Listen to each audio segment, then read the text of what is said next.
शूर्पणखा का बड़ा भाई रावण लंका में राज करता था। वह अपने बल प्रताप के लिए तीनों लोकों में विख्यात था।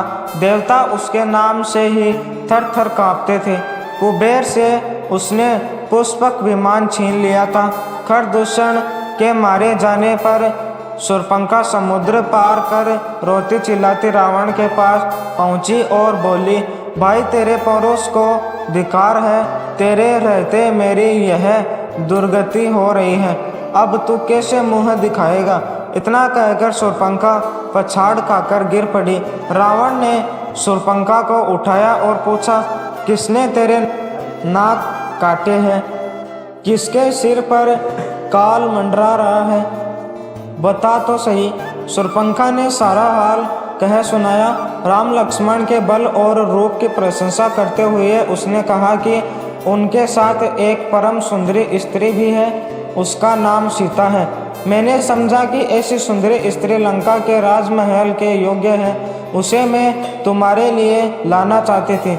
जब उन्हें मालूम हुआ कि मैं तुम्हारी बहन हूँ तो वे मुझसे हंसी करने लगे और लक्ष्मण ने मेरे नाक काट लिए। मेरी नाक जो गई वह तो लौट नहीं सकती, पर उस सुंदरी को अवश्य ले आओ।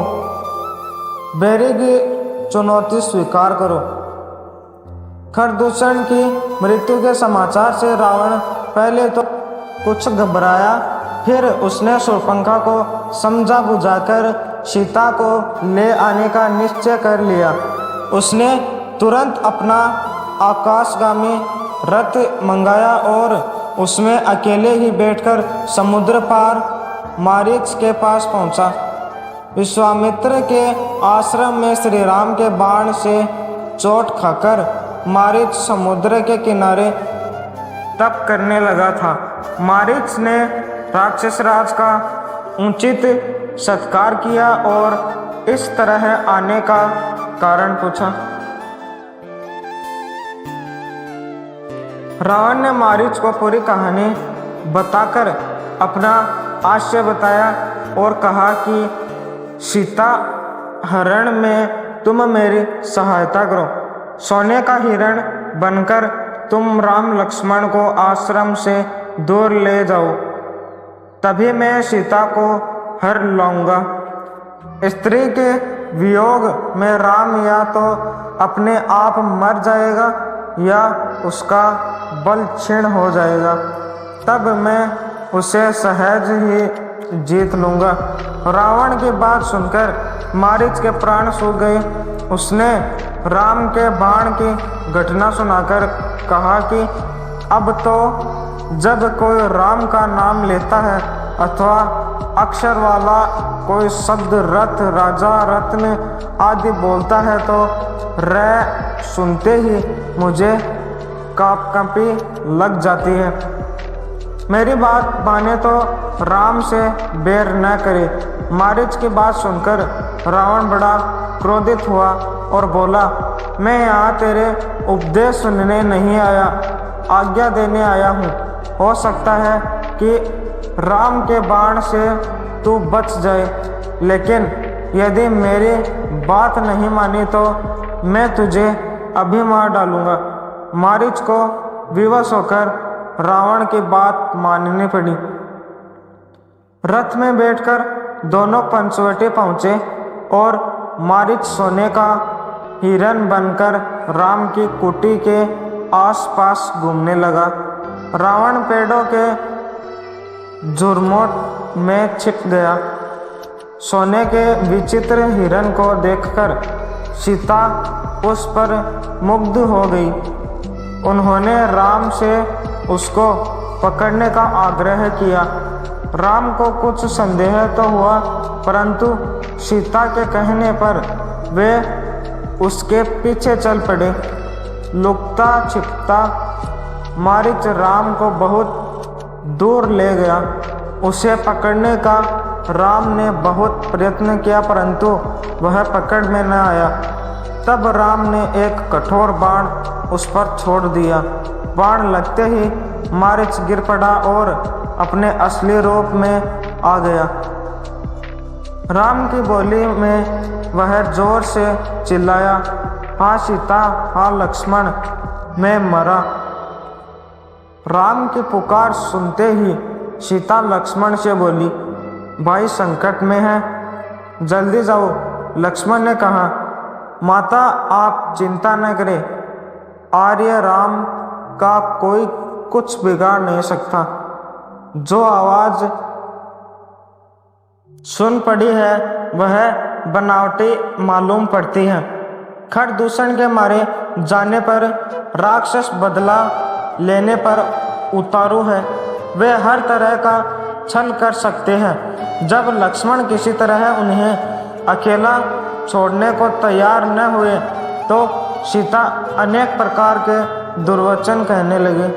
वे बोली, तुम भी भरत के गुप्तचर मालूम पड़ते हो सकता है मेरे ऊपर भी तुम्हारी क्रोधता हो। अगर आर्यपुत्र को कुछ हो गया तो मैं गोदावरी नदी में डूब मरूंगी। होनी प्रबल होती है। इन कठोर वचनों से आहत होकर लक्ष्मण राम की खोज में चल पड़े। रावण ऐसे ही अवसर की तलाश में छिपा बैठा था। सन्यासी का भेष बनाकर वह सीताजी की कुटी पर वेद मंत्र बोलते हुए आ गया। सीताजी ने उसे डांटा और राम का डर दिखाया। रावण ने समय खोना उचित न समझा। उसने झपटकर सीताजी को उठा लिया और आकाशयान में बैठाकर लंका की ओर चल दिया। सीताजी हाँ राम हाँ लक्ष्मण चिल्लाती हुई रोती जाती थी। प्रत्येक वृक्ष, पहाड़, पशु पक्षी से वे निवेदन करते कि वे राम को बता दे कि लंका का राजा रावण तुम्हारी प्यारी रानी को पकड़ ले गया है। गिद्धराज जटायु ने सीताजी का रोना सुना तो उसने अपने कोटर से निकलकर रावण को ललकारा और पूरी ताकत से वह रावण पर टूट पड़ा। उसने रावण का कवच काट डाला और उसे घायल कर दिया। जटायु ने रावण के धनुष बाण काट डाले और उसका रथ भी तोड़ फोड़ डाला। तब रावण ने तलवार से जटायु के पंख काट डाले और सीता को लेकर लंका की ओर चल दिया। रास्ते में सीता ने एक पहाड़ की चोटी पर कुछ बंदरों को बैठे देखा। रावण की आंख बचाकर उन्होंने अपने कुछ आभूषण एक कपड़े में बांधे और पोटली को पहाड़ की चोटी पर गिरा दिया। लंका पहुंचकर रावण ने सीता को अपना सारा राजमहल दिखाया और कहा कि यह सब तुम्हारी ही है। तुम लंका की पटरानी बनने को तैयार हो तो मेरी सब रानियां तुम्हारी सेवा में रहेगी। परंतु सीता किसी तरह न मानी, वे बराबर उसे डांटती रही। तब रावण ने सीता को अशोक वाटिका में रखकर उन पर कड़ा पहरा लगा दिया और कहा, मैं 1 वर्ष का समय देता हूँ, यदि तू न माने तो तेरा वध कर दिया जाएगा। श्री राम का ध्यान करते हुए सीता अपने दिन रो रो कर काटने लगी। वीडियो अच्छा लगा हो तो लाइक करें, सब्सक्राइब करें और अपने दोस्तों में शेयर करें।